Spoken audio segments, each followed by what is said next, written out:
Donc, on va vérifier que l'enregistrement a bien démarré et c'est parti. Donc, j'ai préalablement à cette démonstration créé un dossier pour une application Android qui n'est pas complète parce qu'elle ne contient pas d'interface usagée. Notre but ici est de nous concentrer sur le système de gestion de base de données natif à Android qui s'appelle SQLite. Donc, SQLite. Donc, c'est un serveur de base de données lightweight, donc léger. Pourquoi? Parce que sur une plateforme mobile comme une tablette ou un téléphone, on n'a pas une mémoire à n'en plus finir, comme on aurait par exemple sur un ordinateur de bureau ou sur un serveur de base de données distant, comme MySQL ou SQL Server ou Oracle. Donc, SQLite a cette particularité d'être léger, d'être... en fait, nos données sont stockées dans un fichier texte en réalité. Sauf qu'on sait tous comment il n'est pas aisé de manipuler un fichier texte, surtout si on veut insérer, modifier une ligne en particulier de notre fichier texte. Donc, on a une interface en réalité entre notre code Java, parce qu'on continue toujours à programmer nos applications mobiles en Java pour le premier tiers de la session. Dans un deuxième tiers, on attaquera le nouveau langage de développement Android qui s'appelle le Kotlin. Donc, on a une interface entre notre code Java et notre fichier texte qui nous permet d'interagir avec ce fichier texte comme si c'était une base de données, donc avec les règles standards, avec des tables, des ID, des relations. Donc la syntaxe SQL qu'on connaît déjà, on va pouvoir l'exploiter ici. Donc, on avait des applications la session dernière où on interagissait avec des bases de données distantes à travers des scripts PHP, par exemple. Est-ce qu'on est toujours coincé avec un script PHP lorsqu'on veut faire une application qui interagit avec une base de données distante? Non. Vous maîtrisez maintenant le ASP Webform. Certains d'entre vous, le ASP MVC, certains sont en train de l'apprendre. Vous connaissez le Node, vous connaissez le PHP. Toutes ces technologies sont des technologies côté serveur que notre application mobile peut viser avec un URL à travers un async task. Donc, quand j'ai une application qui nécessite de stocker énormément d'informations et que la taille est limitée sur mon téléphone ou ma tablette, on va privilégier une base de données externe. Mais lorsque j'ai une application qui nécessite de stocker un certain nombre d'informations, mais qui ne prend pas une quantité exagérée de mémoire ou une application qui n'a pas accès à une connexion Internet, par exemple, pour envoyer par poste des informations sur un serveur distant, mais on doit se retourner vers la technologie SQLite. Donc, une base de données locale sur notre téléphone, un serveur de base de données, excusez-moi, à l'intérieur duquel on peut créer de nouvelles bases de données, de nouvelles tables, des relations, des requêtes, comme on sait déjà le faire. Donc, c'est ce que je vais vous faire découvrir aujourd'hui. Donc, je vais ouvrir Android Studio et... Oui. J'ai une confusion entre ces serveurs et base de données. Par exemple, je sais que MySQL est un type de base de données, comme par exemple Access, Oracle. SQLite, c'est un serveur ou c'est un type. OK. Est-ce qu'on a bien entendu la question à la maison? Non. Non. OK, donc je vais la répéter. La question était que il y a une petite ambiguïté entre les types de bases de données, si j'ai bien compris, et les serveurs de bases de données. Quelle est la différence entre les deux? Donc, puisque le tableau est exclu pour les gens à la maison, je vais y aller comme ceci. Je vais y aller dans Notepad++ pour... je vais me servir de Notepad++ comme tableau. Ça va? Donc, allons-y. Donc, c'est vrai que c'est une question importante parce que très souvent, que ce soit les étudiants, les développeurs, les enseignants, utilisent les termes à tort et à travers. Donc, on va les spécifier une bonne fois pour toutes. Vous avez ce qu'on appelle des Rational Database. Oups, ça n'écrit pas. Donc, on va zoomer. Donc, Rational Database Management System. Ça va? Donc, des RD... Oups. Voilà, c'est mieux comme ça. Rational Database Management System. Donc, je sais que je suis très captivant, mais il n'y a rien qui se passe au tableau. On est sur Teams, en partage d'écran. Donc, c'est l'écran que vous devriez regarder pour les démonstrations. Donc RDBMS, Rational Database Management System. Donc, un système de gestion de base de données. C'est un logiciel, ça va? Donc, Access est un système de gestion de base de données. SQL Server est un système de gestion de base de données. Oracle est un système de gestion de base de données. MySQL est un système de gestion de base de données. SQLite est un système de gestion de base de données. Ça va? Donc, si je veux donner ici des exemples de systèmes de gestion de base de données, donc allons-y. Donc, je vais dire SQL Server, comme on vient de le dire. On va mettre Oracle. On va mettre ce qu'on connaît, ça va? MySQL. On va rajouter aujourd'hui SQLite pour SQLite. Je vais en rajouter, tiens, MariaDB, que vous connaissez aussi. Et en Node, si je ne me trompe pas, vous avez, dites-moi si je me trompe, vous avez travaillé avec un serveur de base de données MongoDB, oui ou non? Ça va? Pas encore? À la maison, oui? Ou c'est à venir? OK, bon. On en a parlé avec Marc. Okay. Ben, de toute façon, on en a une bonne liste ici à l'écran présentement. Ça va? Et bon, j'oubliais peut-être un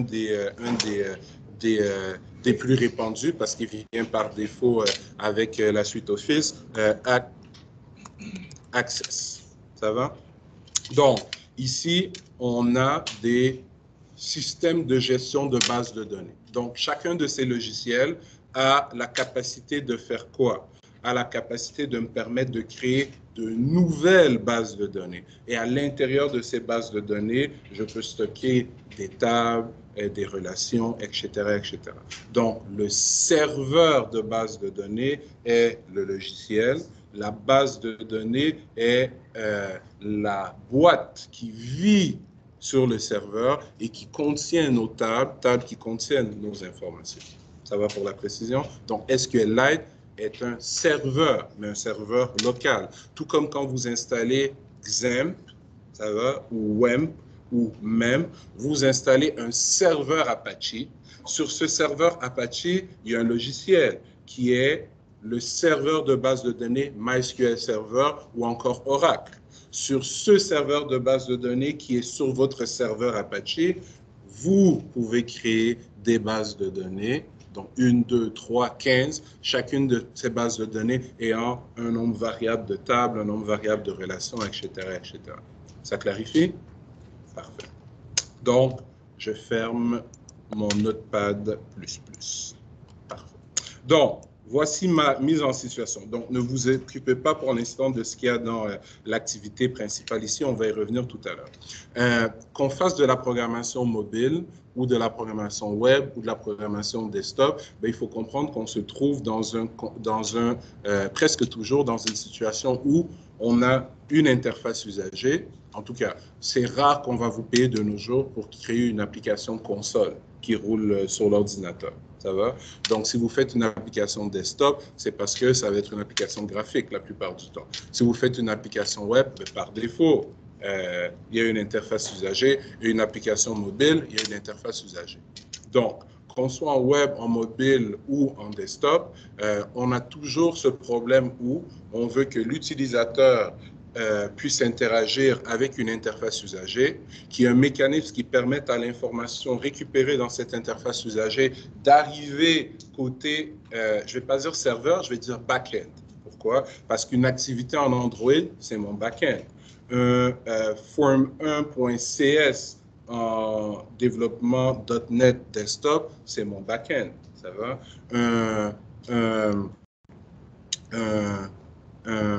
ASPX.cs en développement web, ASP, Webform, c'est mon back-end. Un script PHP, c'est mon back-end. Ça va? Donc, je vais laisser tomber le mot serveur, le mot client, et je vais plutôt nous amener vers le concept de MVC, que certains d'entre vous connaissent déjà et que certains à la maison sont en train d'apprendre dans le cours d'ASP MVC. Donc, que je sois en mobile, en web ou en desktop, j'ai toujours cette idée de j'ai une interface usager à travers de laquelle je dois envoyer de l'information côté back-end.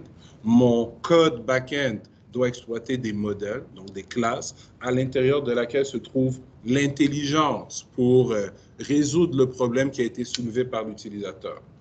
Donc, le modèle ou la classe, à travers ces différentes fonctions, donne une solution à mon code back-end, à mon contrôleur, entre guillemets, et maintenant, c'est la responsabilité de ce contrôleur de choisir la meilleure vue, la meilleure interface usager pour afficher le résultat.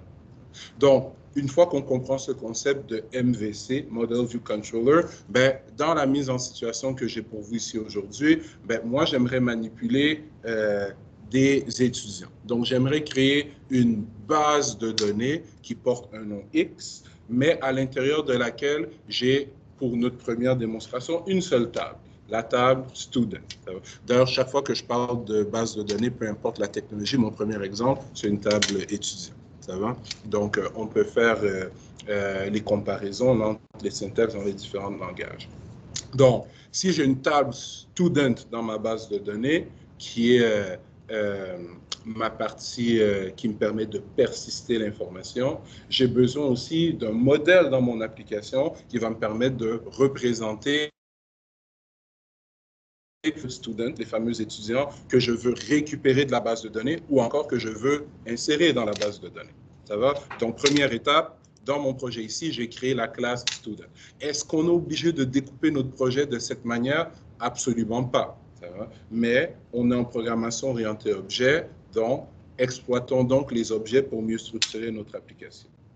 Donc, dans mon arborescence de projet, vous voyez plusieurs choses. Vous voyez l'activité principale, vous voyez MyDB Adapter, MyDB Helper et Student. Donc, on va passer doucement à travers toutes ces classes. Est-ce qu'elles sont toutes nécessaires? Non, j'aurais pu tout coder de A à Z dans l'activité principale sans avoir besoin de ces ressources supplémentaires, mais je vais vous montrer une manière structurée et orientée objet de découper vos projets lorsque vous voulez avoir accès à la couche de persistance de données de votre application. Parce qu'en développement logiciel, on a la couche présentation, ça va, on a la couche application et on a la couche de données. Et il nous faut des passerelles entre chacune de ces couches. Donc, on est en train de créer notre passerelle ici. Donc, allons voir la classe étudiant qui, évidemment, est codée en Java. Donc, il ne devrait pas avoir trop de surprises à ce stade-ci pour vous. Donc, un étudiant a un ID, a un nom et a ce que j'ai appelé ici une faculty. Le faculty, c'est le département. Ça va? Donc, disons que 1, c'est le génie électrique, 2, c'est le génie logiciel, 3, c'est peu importe. Ça va? Donc, on sait tout de suite que dans la table associée, qu'on créera tout à l'heure, je devrais aussi avoir un ID, un nom et une faculté. On remarque que j'ai créé un constructeur et ce constructeur prend en paramètre l'ID, le nom et la faculté. Ça, c'est dans l'optique où on voudrait créer une interface usager dans laquelle on aurait 3 champs, un pour fournir l'ID, l'autre le nom, l'autre la faculté, un bouton créer, qu'on récupérait cette information pour l'insérer dans notre base de données locale. C'est aussi dans l'optique que si je récupère de l'information de la base de données, je veux l'utiliser pour instancier un objet de type student, un objet de type student que je peux rajouter dans une array list de student qui va servir à un Student Array Adapter qui va me permettre d'afficher les informations du student dans un list view. Donc, toute cette partie supplémentaire, je ne l'ai pas fait. Pourquoi? Parce qu'on a déjà le bagage pour y arriver. Je me suis concentré sur le côté interaction avec la base de données. Ça va? Un petit truc dans Android Studio que j'ai peut-être montré à tous mes groupes, ou peut-être seulement à certains la session dernière. C'est un peu flou dans mon esprit. J'ai donné tellement de cours d'Android cet été que des fois, qu'est-ce que j'ai montré à quel groupe, ça peut être flou dans mon esprit, mais regardez bien. Je vais saboter mon projet quelques secondes. Donc, je vais effacer tous les getters et les setters que j'ai créés ici. Et je vais seulement laisser mon constructeur, quoi qu'en réalité, même mon constructeur, bon, laissons le constructeur pour l'instant. Donc, dans ma classe, j'ai les attributs qui se trouvent ici. Bouton droit à l'intérieur de ma classe, Generate, et on va me demander qu'est-ce que je veux générer. Est-ce que je veux générer le constructeur, les getters, les setters seulement, ou les getters et les setters?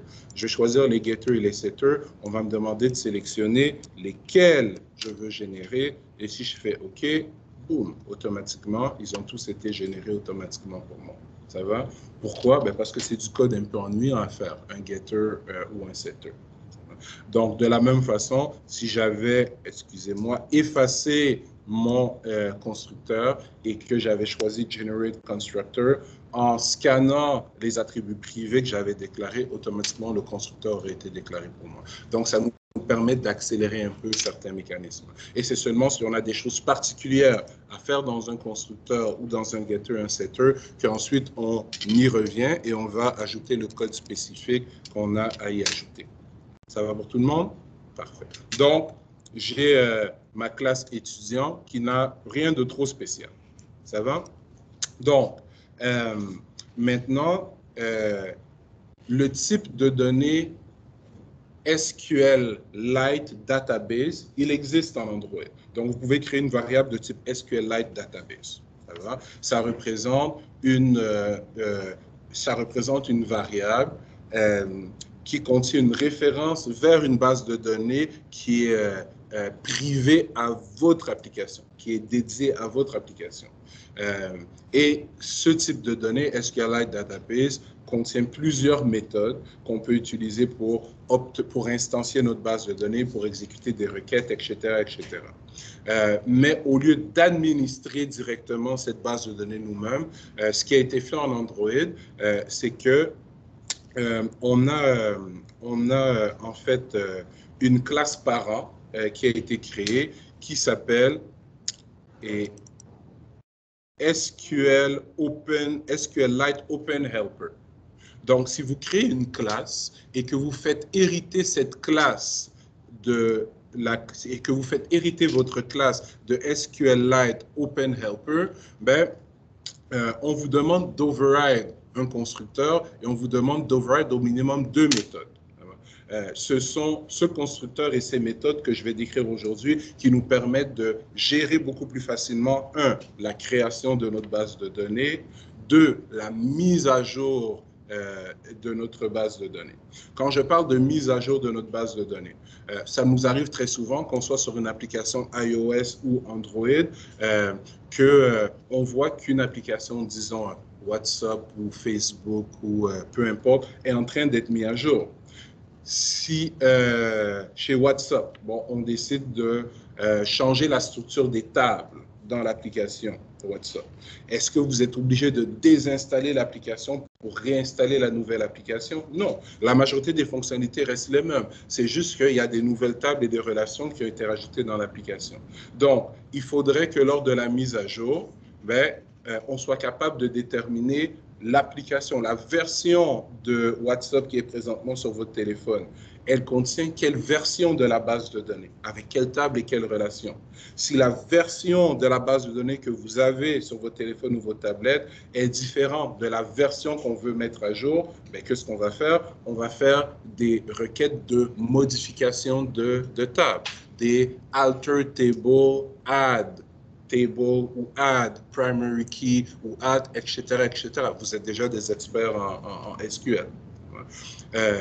Donc, en héritant de SQLite Open Helper, j'obtiens quoi?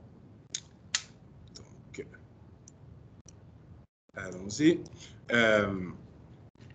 Donc, évidemment, moi, il y a déjà du code ici. Si vous créez une classe vide, moi je l'ai appelée MyDBHelper parce que c'est une classe qui va m'aider à administrer ma base de données et que vous la faites hériter de SQLite OpenHelper, ben Android Studio ne va pas être content. Vous allez avoir du rouge partout. Parce que lorsqu'on hérite d'un parent, les méthodes qui sont abstraites dans notre parent, on est obligé de les override. Donc, on va me demander ici d'override le constructeur et d'override onCreate et onUpgrade. Évidemment, onCreate, de par son nom, vous indique que c'est probablement la méthode qui va vous permettre de créer votre base de données, donc de définir les tables, les relations et les champs de chacune des tables. Et onUpgrade, ben, c'est la méthode à l'intérieur de laquelle vous devriez normalement mettre la logique qui vous permet de faire quoi? Qui vous permet de mettre à jour votre base de données si jamais elle a besoin d'être mise à jour. Et le fameux constructeur. Donc, ça, normalement, ben, on clique, on appuie sur Generate et on choisit Override méthode et ça va vous donner le choix des méthodes à override. Et comme je viens de le dire, vous choisissez le constructeur et vous choisissez onCreate, vous choisissez onUpgrade. Si on regarde la version du constructeur que j'ai choisi d'override, elle reçoit quoi? Elle reçoit le contexte. Le contexte, on a vu ce que c'était dans notre cours de Mobile 1. Ben, le contexte, c'est un peu comme une référence ou un pointeur vers l'application mobile que vous êtes en train de développer. Donc, c'est logique ici. Si je veux créer une base de données et je veux que cette base de données soit dédiée à l'application qu'on est en train de créer et non à d'autres applications qui roulent sur le même téléphone ou la même tablette, ben, il faut que ma base de données sache à qui est-ce qu'elle se réfère. Ça va? Donc, le contexte est là pour ça. Notre premier paramètre ici, qui est une string, va servir à quoi? Va servir à donner le nom de la base de données. Une même application mobile peut interagir avec plusieurs bases de données. Chacune de ces bases de données ayant plusieurs tables et plusieurs relations. Donc, on va devoir spécifier ici le nom de notre base de données. Ensuite, on a ici SQLite Database Cursor Factory. Factory, Abstract Factory sont des patrons de conception, un peu comme le MVC qui existe en orienté objet. On ne va pas le détailler aujourd'hui, mais le mot curseur en base de données, c'est probablement quelque chose que vous avez déjà vu. Un curseur en base de données, ça sert à quoi?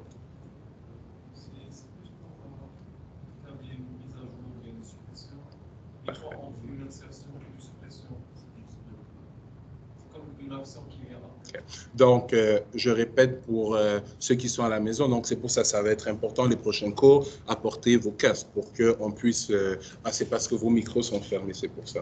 Donc, il n'y a pas de problème, je vais répéter la question, la réponse. Donc, un curseur en base de données, en fait, quand vous faites un select normalement, peu importe la technologie, que j'utilise en PHP MySQL ou MySQLi ou du PDO, ou que en .NET, j'utilise du ADO.NET ou du Link2SQL. Peu importe, ça va. Ce que la base de données va me retourner quand je fais un select, c'est un curseur, mais ce qu'on appelle un forward curseur. Donc, un curseur qui commence au premier enregistrement et qui ne va que vers le bas jusqu'à ce qu'il n'y ait plus d'autres enregistrements disponibles. Mais on est capable de créer des curseurs qui sont plus flexibles, qui me permettent de naviguer comme je veux dans les enregistrements qui m'ont été retournés dans la base de données, donc vers le bas ou vers le haut. Puisqu'on veut créer, interagir avec une base de données, ben, on nous passe en paramètre ici un objet qui nous permet de créer des curseurs qui vont nous permettre de naviguer vers les ensembles de données qui pourront être retournés plus tard par notre base de données. Et on a un integer ici, version, qui représente quoi? Qui représente la version de la base de données qu'on est en train de créer. Donc, est-ce que les paramètres de la signature de mon constructeur sont clairs pour tout le monde, en classe et à la maison?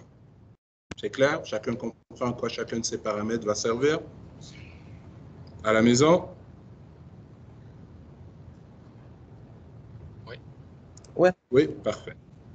Donc, puisque ce constructeur, on l'a override de notre parent, ben, on appelle ici le constructeur du parent en lui passant les mêmes informations. Donc, c'est assez standard, c'est assez simple. On n'a rien d'autre à faire dans le constructeur. Ça va? Ben, quand on l'utilisera, évidemment, on lui passera le nom de base de données qu'on veut. Ici, on verra comment l'utiliser dans l'activité principale tout à l'heure. Ça va? Maintenant, onCreate. Donc, cette méthode va être lancée automatiquement dès que je vais créer un objet de type MyDBHelper. Rappelons-nous qu'un MyDBHelper, c'est quelque chose que j'ai créé et qui hérite de SQLite OpenHelper, qui est une classe Android. Donc, dès que je crée un objet de type MyDBHelper, donc de type SQLite OpenHelper, la méthode onCreate, juste ici, va être appelée. Et qu'est-ce que je fais dans cette méthode? Ça va? Donc, j'ai déclaré une string et cette string contient une requête SQL, une requête de création de table. Donc, c'est notre premier exemple. Donc, j'ai fait une requête très, très simple. On a une seule table avec quelques champs relativement simples. Mais je pourrais créer ici, dans une grosse string, une base de données, une table ou des tables relativement complexes avec des foreign keys, des curseurs, des index, etc., etc. Tout ce que vous avez appris dans vos cours de base de données. Donc, createable if not exist, ça c'est très important. Pourquoi? Parce que chaque fois que je vais lancer mon application, si je ne fais pas createable if not exist, ben, je vais écraser la table et donc les infos déjà existantes et je vais en recréer une nouvelle. Donc, je perds toutes mes informations. Alors que ici, puisque c'est la première fois qu'on va lancer l'application, la table va bel et bien être créée et cette table va avoir un ID qui va être ma clé primaire et qui va être auto-increment parce que c'est ce que je désire présentement. Sinon, on pourrait fournir ces informations nous-mêmes. Pour chaque enregistrement. Elle va contenir un nom pour l'étudiant et un integer qui représente la faculté, le programme auquel il est associé. Donc, relativement simple. Et donc, on voit que cette méthode onCreate, lorsqu'elle est appelée automatiquement par le système d'exploitation, elle reçoit quoi en paramètre? Elle reçoit un objet de type SQLite Database, donc elle reçoit une instance de la base de données qui est créée automatiquement par le serveur SQLite pour nous. Voilà. Donc, pour exploiter cette base de données, donc, on fait tout simplement db.execSQL est une des méthodes de la classe SQLite Database qu'on peut utiliser pour interagir avec la base de données. Donc, execSQL pour exécuter du code SQL. Donc, j'exécute ma string, execSQL qui reçoit en paramètre ma string qui contient quoi? Qui contient le code SQL que je veux exécuter. Bon, est-ce que j'avais besoin d'une variable? Non, j'aurais pu écrire tout ceci directement ici, mais c'est juste pour mieux structurer notre application. Donc, notre base de données, à ce stade-ci, elle vient d'être créée. Ça va? Maintenant, si je veux mettre à jour ma base de données, je n'avais pas vraiment une vraie mise à jour à faire avec vous comme démonstration, mais c'est juste pour montrer à quel endroit est-ce qu'on pourrait écrire le code qui permettrait de mettre à jour notre application. Donc, onUpgrade reçoit en paramètre une référence de la base de données qui est associée à notre application, reçoit du système d'exploitation, ce n'est pas vous qui l'appelez, c'est fait automatiquement, donc reçoit un integer qui correspond à quoi? Qui correspond à l'integer de la version actuelle et reçoit un integer qui est l'integer de la nouvelle version. Ça va? Et ben, on exécute ce qu'on a à faire. Donc, dans la vraie vie, disons que j'avais une base de données avec 2 clients. Ça va?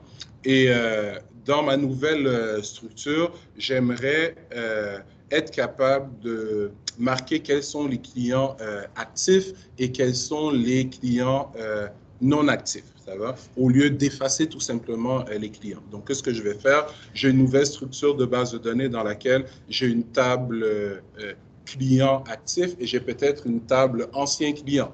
Donc, je vais aller récupérer tous les clients qui n'ont pas fait de transaction depuis X nombre de mois et je vais les copier dans la table ancien client. Et je ne vais garder que les clients actifs dans la table client. Donc, c'est le genre de choses qu'on pourrait coder ici dans OnUpgrade. Moi, tout ce que j'ai fait, j'ai dit que je veux drop la table student si elle existe, ça va, et qu'ensuite, je veux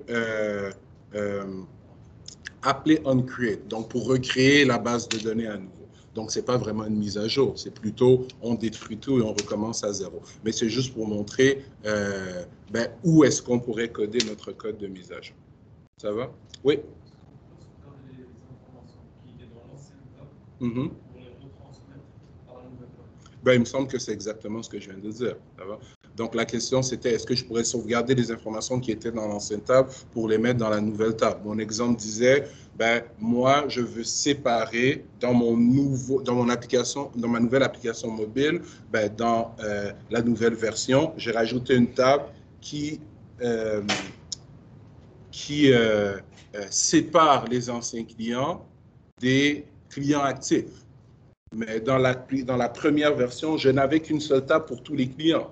Donc, je vais écrire ici une requête qui va faire quoi? Qui va select étoile from client, where last transaction date. Ça va? Donc, parce que pour moi, un client inactif, c'est un client qui n'a pas fait de shopping sur mon site depuis un mois, par exemple. Donc, tous ces clients qui vont avoir été sélectionnés dans une requête imbriquée, je vais aller les insérer dans ma table ancien client. Ça va? Et ensuite, je vais venir effacer tous les enregistrements de la table client qui correspond aux gens que j'ai copiés dans ma table ancien client. Ça va? Donc, c'est le genre de manipulation pour lesquelles vous avez déjà toutes les connaissances théoriques et pratiques comme prérequis de vos cours de base de données. Mais ici, on va les exploiter tout simplement. Ça va? Donc, on a jusqu'à 15h, 16h? 16h? OK. Donc, ce que je vais faire, ça fait à peu près 1 heure que je bavarde. Résumons ce qu'on a jusqu'à présent avant de prendre une première pause. Ça va? Donc, j'ai une application Android qui va me permettre d'interagir avec une base de données. On vient de voir ici que la bonne pratique de programmation en Android veut que vos micros, faites attention. La bonne pratique de programmation en Android, lorsqu'on veut interagir avec une base de données SQLite, veut qu'on se crée une classe qui hérite de SQLite OpenHelper, qu'on override son constructeur, qu'on override la méthode onCreate et qu'on override la méthode onUpgrade. Le constructeur, on n'a rien de spécial à faire à l'intérieur, à part passer à notre parent le nom de la base de données, un curseur et la version de la base de données. C'est dans onCreate qu'on fait le vrai travail, qui est de créer notre base de données. Et dans onUpgrade, si jamais on prévoit mettre à jour la base de données, il n'y a pas de recette magique. C'est à vous de déterminer quelle est la logique qu'il faut coder là-dedans. Puisque ma base de données contiendra des étudiants que je voudrais récupérer ou modifier ou insérer, c'est logique d'avoir créé un modèle, donc une classe student. Je répète, la bonne pratique de programmation veut qu'on crée quelque chose qui hérite de ceci. Mais vous allez trouver des tutoriels sur YouTube, sur Stack Overflow, sur Open Classroom, sur Udemy, où on voit tout simplement quelqu'un dans l'activité principale faire déjà rajouter import Android database.sql.sqlite database dans l'activité principale et créer une variable de type SQLite database et l'instancier. Ça marche, ça va, mais vous perdez des fonctionnalités et votre application va être beaucoup plus dure à maintenir par la suite. En plus de ça, on veut mettre l'intelligence dans des modèles. Notre classe principale, c'est un contrôleur. Il ne devrait pas avoir de logique à l'intérieur. Ça va? Donc, ce qu'on a fait jusqu'à présent, c'est clair pour tout le monde à la maison? Oui. Ça va? En classe, c'est bon pour tout le monde? Parfait. Donc, je vais stopper l'enregistrement. On va continuer, on s'est arrêté après la pause. Il est 14h, donc à 14h15, on redémarre. Ça va?